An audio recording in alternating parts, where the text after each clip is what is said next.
me one.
Welcome back, guys.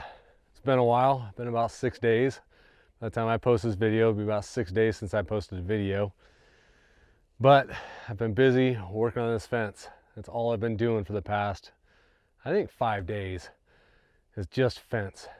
It's about, I put up about, I would guess by the time I'm done, I've got a little stretch across here. This last little stretch going right here over to the the woodshed over there.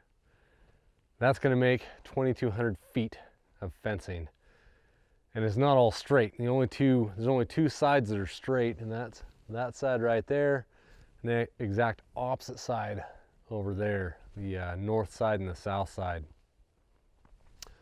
That little area I went through goes down by our, what I call our green area, little seasonal runoff, kind of goes through there. It's not straight.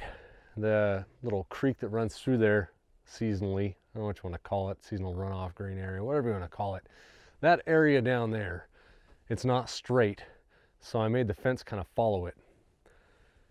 But that made fencing a difficult chore because you got to put a cross brace almost every time the fence decides it's going to change angle, and the curves when you stretch it really tight and wants to pull a T-post over. So that area was a little difficult. And then of course we're coming down around our driveway here. That's what this little fence, it comes down around our circle driveway. The other side, it's all curved. It's I understand why they run this fence straight. It's a lot easier to run a straight fence when you're pulling it tight. But it's coming along. It's just doing pretty good. So I've got it pretty tight. There's a couple spots that are a little loose. And I know when you get a couple spots that are loose, they aren't super tight, you can take it and kink the top rail just a little bit in every square, and it'll tighten it up. That's kind of why they have those little dips and dives, the little areas in the fence. That's so when you stretch it, it retains a really tight form. So I'm going to go back and put a little more of a kink in some areas and tighten it up a little bit. But I thought I'd give you guys an update.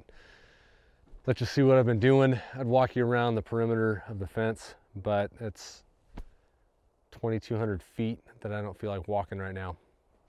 So I should have the rest of this fence finished up tomorrow. Just this little strip going across here is probably 120 feet. Then I start working on the gates. The gates are going to attach to these big poles. I've got 2 of these I pounded into the ground with my backhoe. Probably don't want to treat your backhoe like that.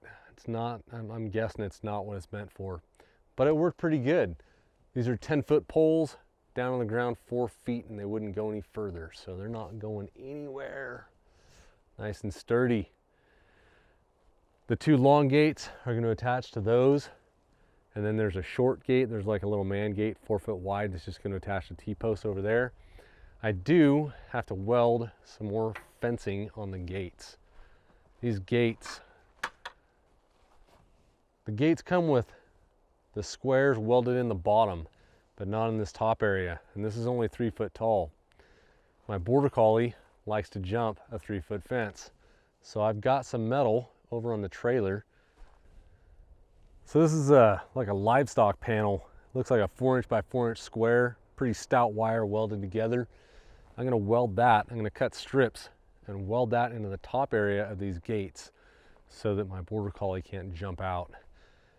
I don't know if she'd jump out now. She's getting a little older, but yeah, she's getting a little tubby too. Definitely sitting around lounging a little bit more. But I'd rather not come home to have my dog out in the forest somewhere running through somebody else's property. That's the reason I'm putting these fences up and these gates up, so that I keep my dogs in my yard. I definitely don't. I'm not a fan of people that just let their dogs run. You can try and train your dogs to stay in your yard. More power to you if you can. If you can train your dog to stay in an unfenced yard, man, you're doing a lot better than I am. But I don't want my dogs running outside of my property. So this is going to be their area around the house where the Connex boxes are, the greenhouse, the whole area they can run all the time. And then after we fence the 40 acres, which I'm not really looking forward to right now. Man, this has been a lot of work. But at least the 40 acres is going to be straight lines. Might be up and down some gradual slopes, but it'll be straight line fencing, so it might be a little bit easier to get done. So I'm going to put these little hooks on the T-posts, get this fence all done in this last little stretch right here. Get ready for tomorrow, my last final stretch of fencing. Start working on the gates. Until next time, guys, go make something.